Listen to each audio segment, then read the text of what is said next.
step one of the Obamacare repeal. This is the time we're going to get it done. We're working together. We hear from pro-life lawmakers on their reaction to the proposed health care replacement put forward by House Republicans. Christian persecution. The attacks are becoming much more aggressive and actually deadly. Our one-on-one interview with the head of the Coptic Orthodox Church in the UK about the violence Christians face in Egypt.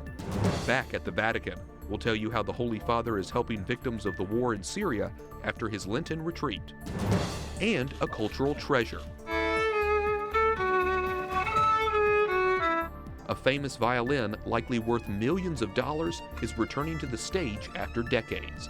On EWTN News Nightly for Friday, March 10th, 2017.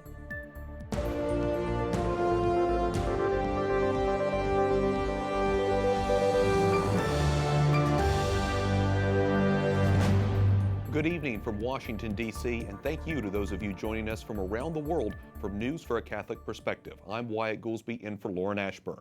President Trump is confident legislation replacing Obamacare will come very shortly. He made the statements while meeting today with the chairman of two House committees that approved a GOP plan earlier this week. But more work is ahead. Let's go to our Capitol Hill correspondent Jason Calvi for more tonight. Jason? Wyatt, the House bill would strip Medicaid funding from Planned Parenthood for 1 year. It also would prevent new tax credits from going to health plans that include abortion coverage. But behind the scenes tonight, there's a push to keep this bill solidly pro-life. Hello, everybody. Today, President Trump met GOP leaders working to dismantle Obamacare. The House Repeal and Replace plan ends the Obamacare tax hikes, cutting taxes by hundreds of billions of dollars. It eliminates the Obamacare mandate that forces Americans to buy government-approved plans.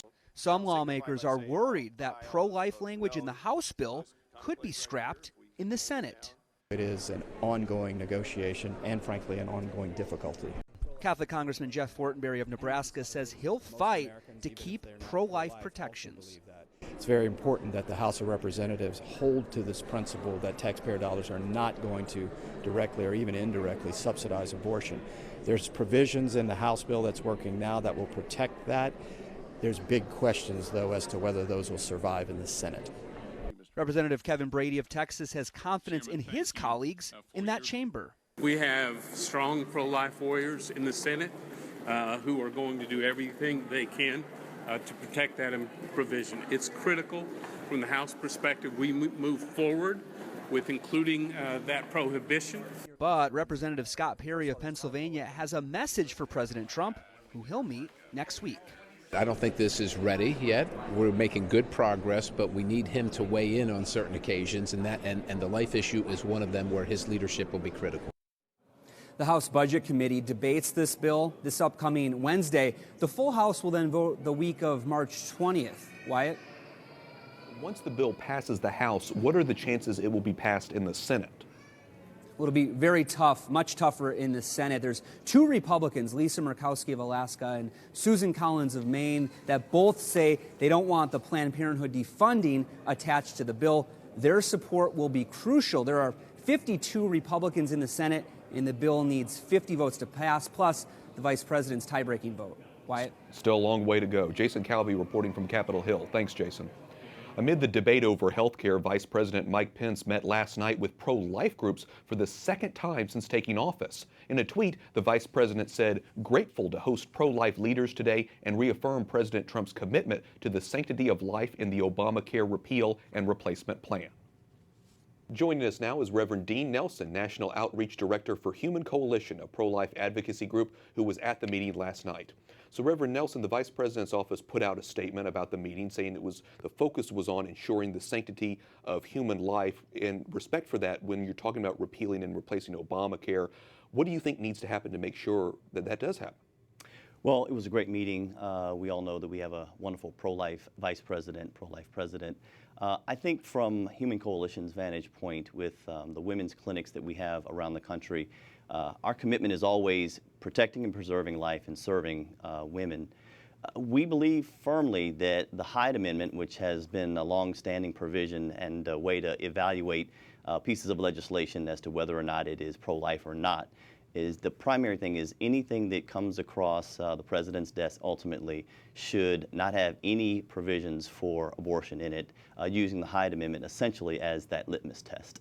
Well, this pro-life meeting with the vice president is a huge step forward, especially after the last 8 years when pro-life groups were essentially ignored by the White House. But there are certainly still lots of concerns, tax credits in the House Republican plan that would, whether or not they'd be used to fund abortions or not. What are your concerns there? Sure. And this was a serious conversation that occurred last night. And we did get assurance from the vice president that they would do everything that they can to make sure that those things are not included. So I would say that our concerns right now are that people who would be in your listening audience would make their voices heard, that they would actually contact their congressman to make sure that in this provision, because they're still tweaking it a little bit from different offices, but they would make sure that there would be no provision at all in this new health care plan. Well, speaking of tweaks and improvements, the vice president also says he's asked for suggestions on this about improving health care. What, in general, when you think about health care, do you think that lawmakers need to think about as they hash out a repeal? Sure. I mean, obviously, Obamacare was a huge piece of legislation. So there are a lot of details to fetter through. But our primary concern is that as they look through it, if there are tax credits that are made available, if there are other pieces of the legislation, for there are a lot of organizations like ours that were negatively impacted by Obamacare just because of the increase that it has cost, small businesses and organizations like ours. So those are concerns, but I think drilling down primarily, we want to make sure that whether it's tax credits or anything, that they do not in any way make provisions for abortion to be funded. When you talk with others within the pro-life community, what are you hearing about in terms of the increased attention from the White House? I mean, is this seen as a positive thing for you guys? Most of the people in that room, people that you would know, were optimistic from the standpoint of talking to a vice president who has a long track record when he served in the House of Representatives of being pro-life. Kellyanne Conway, who is a committed pro-lifer, who was there as well. I think there was a sense of optimism, but our real concern ultimately will come down in the Senate. I think that that's where we have a smaller majority and where we might have people that might even consider themselves pro-life but would be willing to not support this piece of legislation because of other concerns, if they're more free market concerns. So we're prayerful that people will respond, and particularly on the Senate side. I think that if people are listening, in addition to visiting us at Human Coalition to get more information, I think that they should contact their senators to make sure that those on the Senate side prepare now so that they actually have a piece of legislation and can support a piece of legislation that would not have any provisions for abortion in it. Still a long way to go to get there. Reverend Dean Nelson, National Outreach Director for Human Coalition. Thanks so much for talking with us. Thanks, Wyatt. More states are filing complaints over the president's new executive order on travel. Hawaii has already filed a lawsuit. Washington, Montana, Oregon, New York, and Massachusetts plan to file a lawsuit Monday. The Attorney General for Washington State also wants the federal judge who halted the president's first travel order to include the revised plan.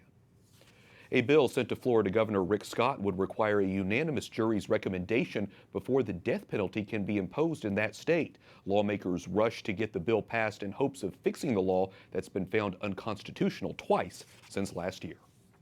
The president's first full month in office delivered a big win for the U.S. economy. The Labor Department says 235,000 jobs were added in February. That dropped the unemployment rate to 4.7%. Stocks are also at an all-time high.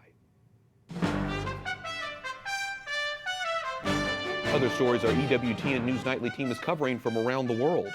Tens of thousands of South Koreans occupy a square in Seoul to celebrate the ousting of President Park Geun-hye. The celebration came hours after the Constitutional Court removed Park from office over a corruption scandal. She's the country's first female president. South Koreans immediately took to the streets, with some groups protesting the decision and others celebrating. The ruling opens Park up to possible criminal proceedings. German police say 2 Italian tourists are among the 9 people injured when a man randomly attacked passengers with an axe in Dusseldorf's main train station. The suspect, a 36-year-old man from Kosovo, was arrested shortly after the attack late Thursday. Germany is on alert after a series of attacks in public places over the past year.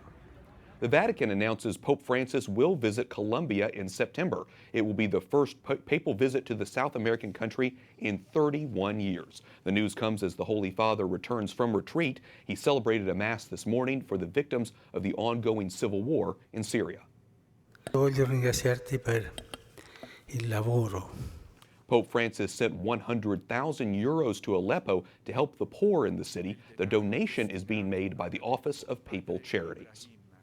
Vatican correspondent Mary Shevlin joins us from Rome. Mary, the Pope often talks about Syria and the civil war. It's an issue he follows closely. Is this initiative the fruit of his Lenten retreat, do you think? Wyatt, I definitely think it is, because little did we know that each day during the Holy Father's retreat, they were hearing excerpts of a diary from a priest in Aleppo who wrote a book called Just Before Dawn, recounting the horrors of war. And the Holy Father wanted this to be read during the meal times over all these days this past week. So at the end of the retreat, they decided to do something concrete to help, and they decided to give a gift of 100,000 euro to the parish priest there in Aleppo through the Patriarchate of Jerusalem to help those most in need, and not just Catholics, it's for Muslims as well. And the parish priest has already written to Pope Francis through the retreat master, thanking them for their generous donation. Well, Pope Francis is now back in the Vatican. What does his schedule look like for the next week? White, he's back to the Vatican and back to work. He's already been to a 2-hour meeting this evening at Rome's St. John Lateran Basilica to meet with the heads of the various parishes in Rome, the auxiliary bishops here. It's being called like a Roman synod, where they're going to be talking about the pastoral needs and the pastoral landscape of the Diocese of Rome, because we have to remember, as Pope, the Pope is always the Bishop of Rome. And we know on Sunday he'll have the Angelus as usual. Then he's going to make a parish visit. He'll celebrate Mass at a Roman parish here on Sunday, and then next Friday, March 17th, he's going to be hearing confessions personally in St. Peter's Basilica. And looking ahead now to his trip to Colombia, why do you think the Pope has decided to visit Colombia in particular? I think this is a way of celebrating the first steps towards real peace in that country after decades of war. A peace deal, as we know, was reached last November, between the Colombian government and the FARC rebels. The Vatican have been talking about Pope Francis visiting that country for a couple of years now, but they didn't want to see as interfering in any way with this peace process or taking any sides. So now that the peace process has been signed and delivered and real steps are being made, the Holy Father will spend 6 days from September 6th to the 11th of this year. He'll land in Bogota. He'll visit 3 other cities, including Medellin and a few others. And he's the 3rd Pope to visit Colombia. Paul VI first went there in '68. John Paul II went there in '86, and so he'll become the 3rd Pope to visit there. And he's just visiting Colombia, Wyatt, as far as we know, which is also rare. When a Holy Father goes that far, who usually squeeze in another country, but he's dedicating the entire time to Colombia, which says quite a bit. Yeah, and I'm sure after more than 3 decades, there's a lot of faithful Catholics in Colombia that will be happy to see him. Mary Shevlin, EWTN News Nightly Vatican correspondent. Thanks for talking with us, Mary. Thank you, Wyatt. The Pop Pope, that's what Pope Francis is being called this month on the cover of Rolling Stone's Italian edition. The magazine hit newsstands yesterday. It shows the Holy Father giving a thumbs up. The issue features an article about the Pope's upcoming visit to Milan later this month. Francis became the first Pope to be featured on the cover of Rolling Stone back in 2014 when he was featured on the U.S. edition. Coming up, violence against Christians is on the rise in Egypt. A Christian leader tells us how we can help. Plus, challenging the UN.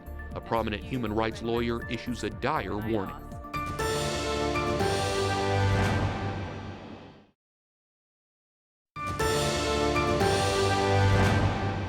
Tens of thousands of Syrians are fleeing ISIS persecution in the country's northern region. They're now living in makeshift camps in a small village where officials say they are inundated.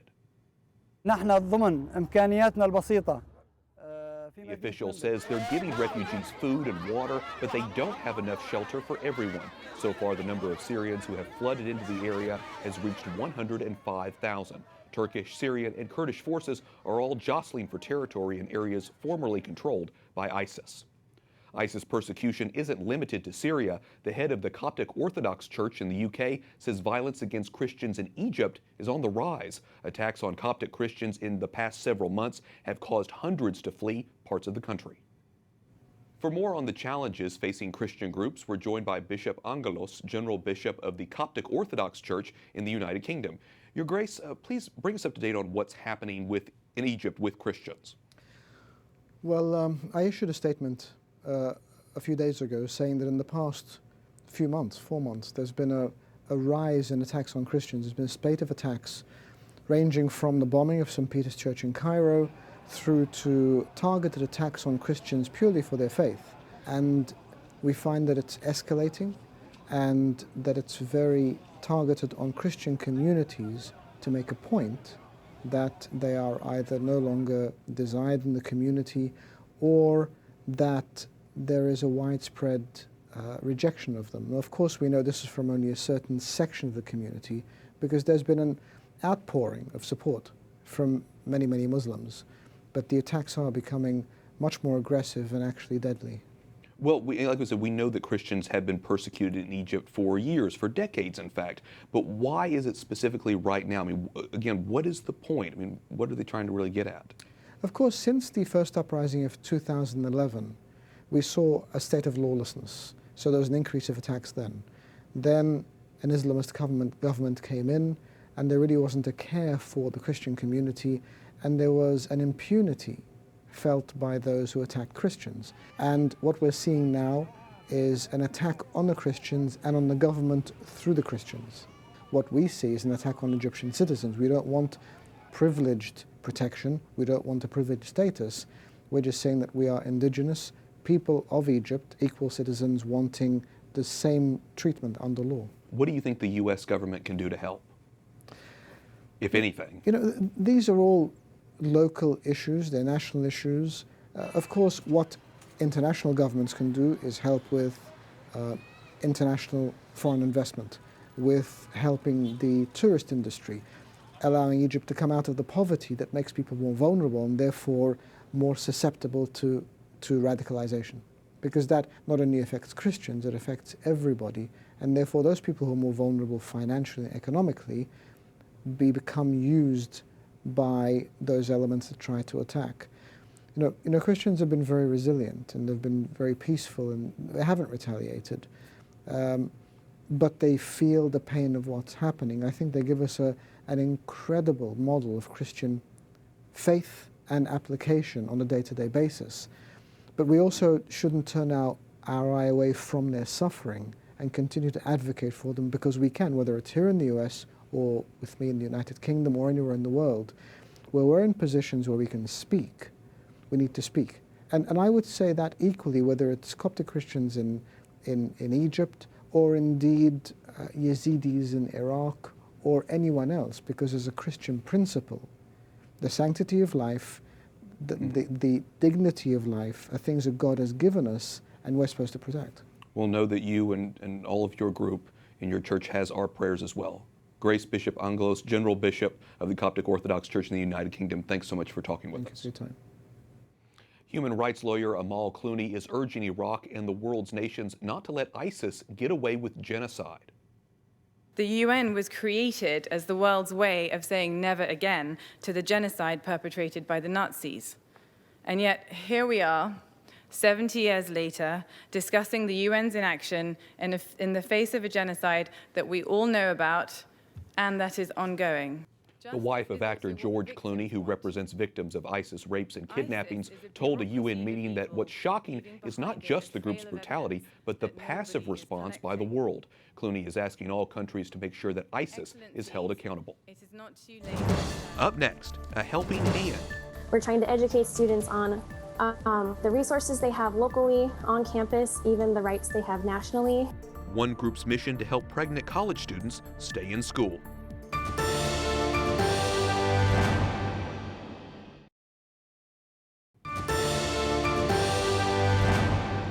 Pro-life students at Arizona State University are working to help pregnant women stay in college. They're hosting the first ever Pregnant on Campus Week to make sure no pregnant student feels like they have to choose between keeping their baby and getting an education. Unplanned births account for nearly 1 in 10 college students dropping out of college. Mariah Martinez, a junior at Arizona State University and the chairwoman of Pregnant on Campus, joins us now. Mariah, what do you hope to accomplish by hosting a Pregnant on Campus Week? So what we're trying to do as a group is just raise awareness that there are students out there who get pregnant while they're trying to earn their degree, and they're worrying about whether or not they can finish their degree and raise a family at the same time. So we're trying to educate students on the resources they have locally on campus, even the rights they have nationally, and just tell them that we're there as a support for them, and we want to love them through it. Give me a few more details. What kind of support, what kind of information do you provide for students who find out that they're pregnant? So what a lot of people don't realize is that the federal law, Title IX, actually covers a lot of ways that pregnant students can be discriminated against on campus. Also, we tell them what kind of pregnancy resource centers are in their area, especially ones that respect the dignity of life, and we'll counsel them through their entire pregnancy, whether they choose to place their child for adoption or if they choose to parent. We also will tell them what resources are already available on ASU's campus, such as lactation rooms or the child care centers that are there. Yes, it sounds like there's a lot of resources out there that people may just not know about. What kind of impact are you having? Who and how many kind of people have you helped? Our initiative is about 3 years old right now, and we've had several students actually reach out to us who have been pregnant. One couple in particular was a pair of international students. The husband reached out to us because his wife was pregnant. Their parents were pressuring them actually to get an abortion, and they didn't want to, but they didn't have the insurance to cover her birth or how they were going to figure out how to get prenatal care. So we actually helped them get insurance to cover that medical expense, and we were able to meet them in person on campus while she was still pregnant, and then received pictures of their baby after she gave birth. So that was a wonderful experience for us. That is a great example. Are there other student groups on campus supporting your efforts? Do you team up with other groups, for example? Not right now. Pregnant on Campus is a direct initiative of Students for Life. So we are kind of a branch of the pro-life group on campus, but currently there are no other student groups that pair up with us directly. I know that the Catholic Newman Center on campus does support our efforts a lot, as well as ASU Family Resources, which is the department that will help students who already have families. Well, noting the fact that you guys are part of Students for Life, how are you hoping that this will sort of set an example and hoping that this will kind of spread across the country, this particular kind of movement and group?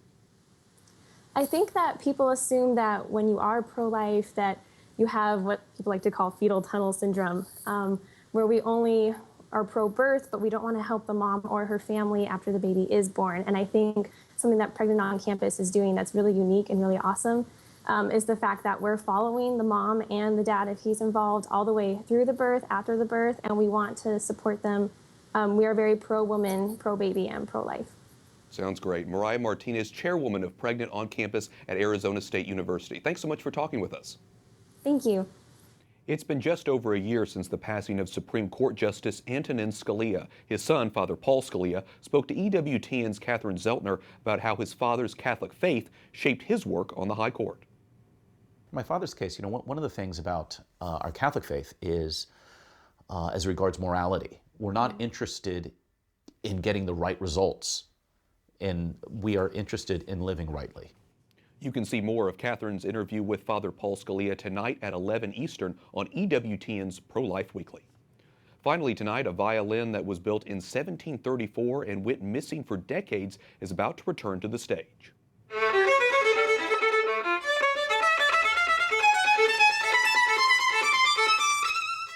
The instrument was made by history's most renowned violin maker, Antonio Stradivari. It's likely worth millions of dollars and was stolen in 1980 in Boston. It was recovered in 2015 and took more than a year to restore it. The violin will be played in a private concert next week in New York. For all of us here at EWTN News Nightly, to all of you around the world, I'm Wyatt Goolsby. Have a great weekend. We'll see you back here on Monday. Good night and God bless.